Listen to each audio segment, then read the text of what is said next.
అంతర్జాతీయ క్రికెట్ వేదికపై మరోసారి భారత్ పాకిస్తాన్ మధ్య పచ్చగడ్డి వేస్తే బగ్గుమనేలా ఉద్రిక్తతలు నెలకొన్నాయి. 2026 టీ20 ప్రపంచ కప్కు భారత్ ఆతిథ్యం ఇస్తున్న తరుణంలో పాకిస్తాన్ మరియు బంగ్లాదేశ్ తీసుకున్న నిర్ణయాలు ఇప్పుడు దేశవ్యాప్తంగా చర్చనీయాంశమయ్యాయి.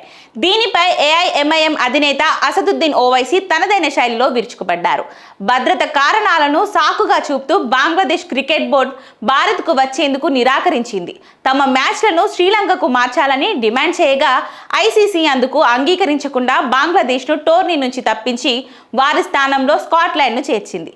ఈ క్రమంలో బంగ్లాదేశ్కు మద్దతుగా పాకిస్తాన్ రంగంలోకి దిగింది. ఫిబ్రవరి 15న భారత్తో జరగాల్సిన హై ప్రొఫైల్ మ్యాచ్ను బహిష్కరిస్తున్నట్టు పాక్ ప్రధాని షహబాజ్ షరీఫ్ ప్రకటించారు.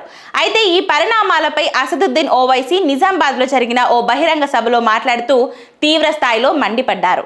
భారత్ టీ20 ప్రపంచ కప్కు ఆతిథ్యం ఇస్తుంటే ఆ పనికిరాని పాకిస్తాన్ టీం భారత్తో ఆడబోమని చెప్తుంది. మనం వాళ్ళతో అనాల్సింది ఒకటే, అసలు మీరు ఇక్కడికి ఎందుకు వచ్చారు? మీకు ఆడడం ఇష్టం లేకపోతే ఇక్కడి నుంచి వెళ్ళిపోండి. వాళ్ళు మనపై పెత్తనం చెలాయిస్తూ ఆడబోమని చెప్తుంటే మీరు మాత్రం నిశ్శబ్దంగా వింటున్నారు. రక్తం నీరు కలిసి ప్రవహించవన్న మాటలు ఏమయ్యాయి అని నిప్పులు చెరిగారు. ఇక బంగ్లాదేశ్ పర్యటన నిరాకరణను పాకిస్తాన్ సమర్థించడమే కాకుండా భారత్తో మ్యాచ్ ఆడబోమని ప్రకటించడం ద్వారా క్రీడల్లోకి రాజకీయాలను తీసుకువచ్చినట్లయిందన్నారు. ఇక ఉగ్రవాదం క్రికెట్ కలిసి సాగవని చెప్పే కేంద్ర ప్రభుత్వం పాక్ మొండి వైఖరిపై ఎందుకు మౌనంగా ఉందని ఓవైసీ ప్రశ్నించారు.